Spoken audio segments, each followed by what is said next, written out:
De cette loi de nature, par laquelle nous sommes obligés de transmettre à autrui des droits qui, s'ils sont conservés, empêchent la paix du genre humain, il s'ensuit une troisième loi qui est celle-ci: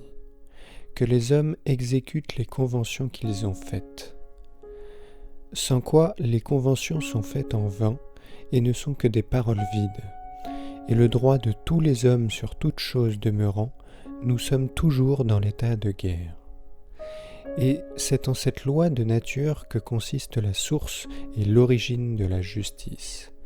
Car là où aucune convention n'a précédé, aucun droit n'a été transmis, tout homme a droit sur toute chose et, par conséquent, aucune action ne peut être injuste. Mais quand une convention est faite, alors la rompre est injuste, et la définition de l'injustice n'est rien d'autre que la non-exécution d'une convention. Et tout ce qui n'est pas injuste est juste. Mais parce que les conventions fondées sur la confiance mutuelle, où il y a crainte que l'une des parties ne s'exécute pas, sont invalides, comme il a été dit au chapitre précédent,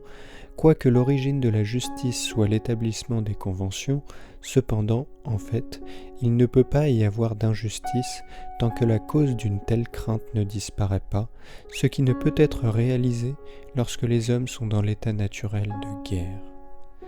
C'est pourquoi, avant que les dénominations de juste et d'injuste puissent avoir place, il faut qu'il y ait quelque pouvoir coercitif pour contraindre également les hommes à exécuter leurs conventions,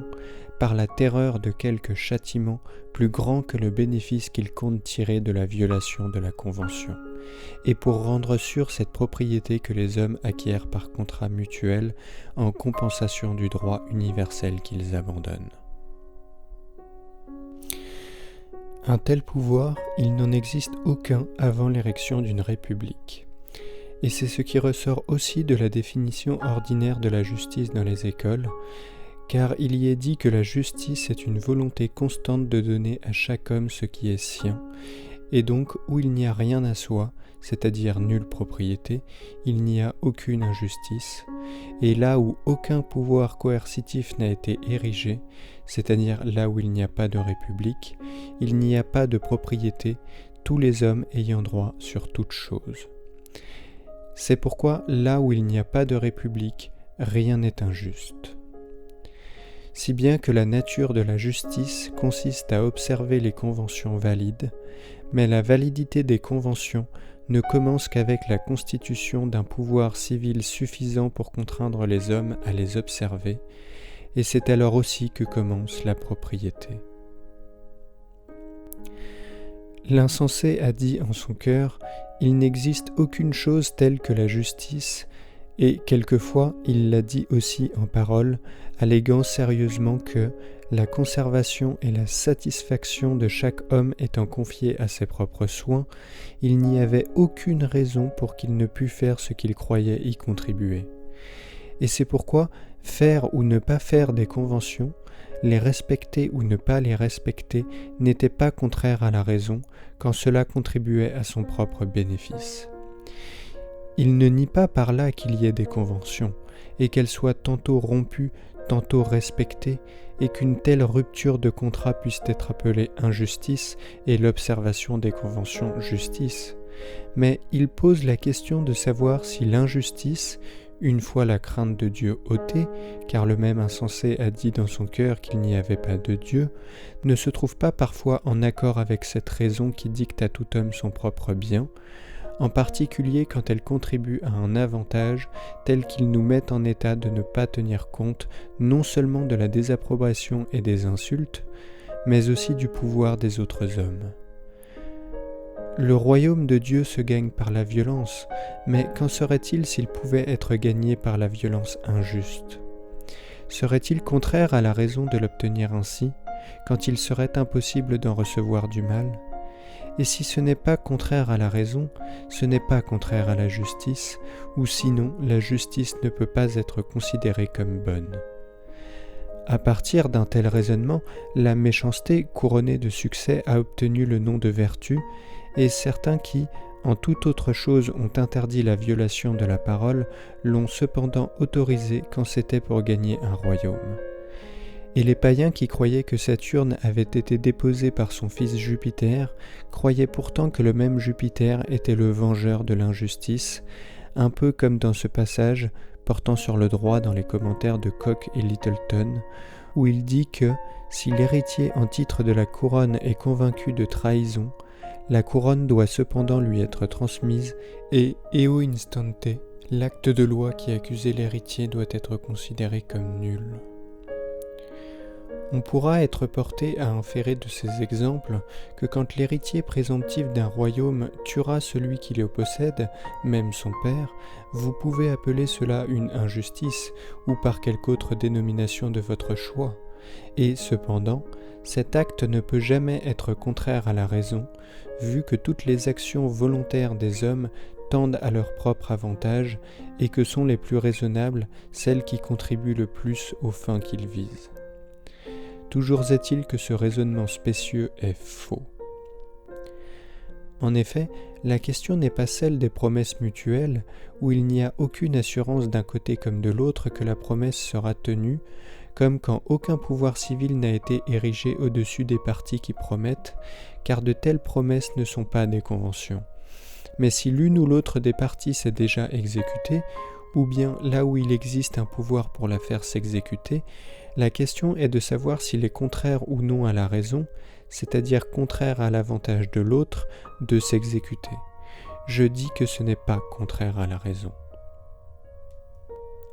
Pour rendre cela évident, nous devons considérer ceci. Premièrement, quand un homme fait une chose qui, quelles que soient les choses qu'il puisse prévoir ou sur lesquelles il puisse compter, tend à sa propre destruction, même si un événement fortuit auquel il ne pouvait s'attendre tourne à son avantage en se produisant, pourtant une telle issue ne rend pas la chose raisonnable ou sage. Deuxièmement, dans un état de guerre où, parce que fait défaut un pouvoir commun pour maintenir tous les hommes dans la peur, tout homme est l'ennemi de tout homme, personne ne peut espérer, par sa propre force ou par ses qualités d'esprit, se protéger de la destruction sans l'aide de confédérés, où chacun attend que la confédération le défende, de la même façon qu'elle défende tout autre. Et c'est pourquoi celui qui déclare qu'il croit raisonnable de tromper ceux qui l'aident ne peut raisonnablement attendre d'autres moyens pour se mettre en sécurité que ceux qu'il peut tirer de son propre pouvoir singulier. C'est pourquoi celui qui rompt sa convention et qui par conséquent déclare qu'il pense qu'il peut ainsi le faire en raison, ne peut pas être admis dans une société qui unit les hommes pour la paix et la défense, sinon par l'erreur de ceux qui l'admettent, et quand il est admis, ils ne peuvent le garder en cette société sans voir le danger de leur erreur. On ne peut raisonnablement compter sur de telles erreurs comme moyen d'assurer sa sécurité. Et donc, s'il est laissé ou jeté hors de la société, il périt. Et s'il vit en société, c'est par l'erreur des autres hommes qu'il ne peut pas prévoir et sur laquelle il ne pouvait pas compter, et par conséquent, ce n'est pas là une façon raisonnable de préserver sa vie. Ainsi, tous les hommes qui ne contribuent pas à sa destruction le supportent uniquement par ignorance de ce qui est bon pour eux-mêmes. Pour ce qui est de gagner assurément et pour toujours la félicité céleste par n'importe quel moyen, voilà qui est frivole. Il n'y a qu'un moyen imaginable de gagner la félicité céleste, et c'est de ne pas rompre, mais de respecter les conventions. Et pour ce qui est d'acquérir la souveraineté par rébellion, même si le résultat est obtenu, cependant, parce qu'on ne pouvait raisonnablement s'y attendre, on peut s'attendre plutôt au contraire, et parce qu'en l'acquérant ainsi, on apprend aux autres à l'acquérir de la même manière, il est évident que cette tentative est contraire à la raison. La justice donc, c'est-à-dire le respect des conventions, est une règle de raison par laquelle il nous est interdit de faire quelque chose qui détruit notre vie, et par conséquent, c'est une loi de nature.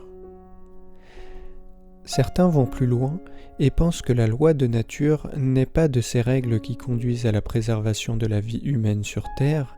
mais de celles qui mènent à une félicité éternelle après la mort, félicité à laquelle peut conduire la rupture des conventions, rupture qui, par conséquent, serait juste et raisonnable. Ainsi sont ceux qui pensent que c'est une œuvre méritoire de tuer ou déposer le pouvoir souverain qui a été constitué au-dessus d'eux par leur propre consentement,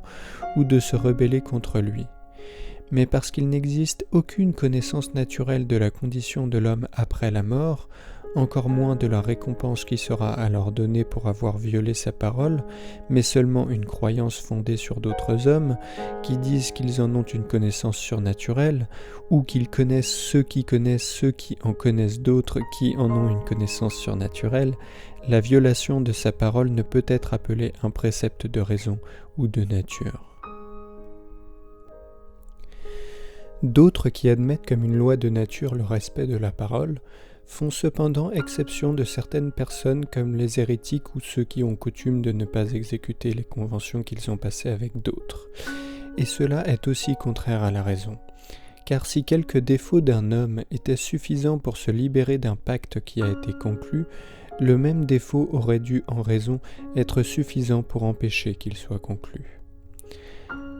Les dénominations de juste et d'injuste, quand elles sont attribuées aux hommes, signifient une chose et une autre quand elles sont attribuées aux actions. Quand elles sont attribuées aux hommes, elles signifient la conformité ou la non-conformité des mœurs à la raison. Mais quand elles sont attribuées à l'action, elles signifient la conformité à la raison, non des mœurs ou de la manière de vivre, mais des actions particulières. Un homme juste, par conséquent, est celui qui veille le plus possible à ce que ses actions soient justes, et un homme injuste est celui qui néglige cela. Dans notre langue, on désigne de tels hommes plus souvent par les dénominations righteous et unrighteous que par celles de just et injust, bien que le sens soit le même.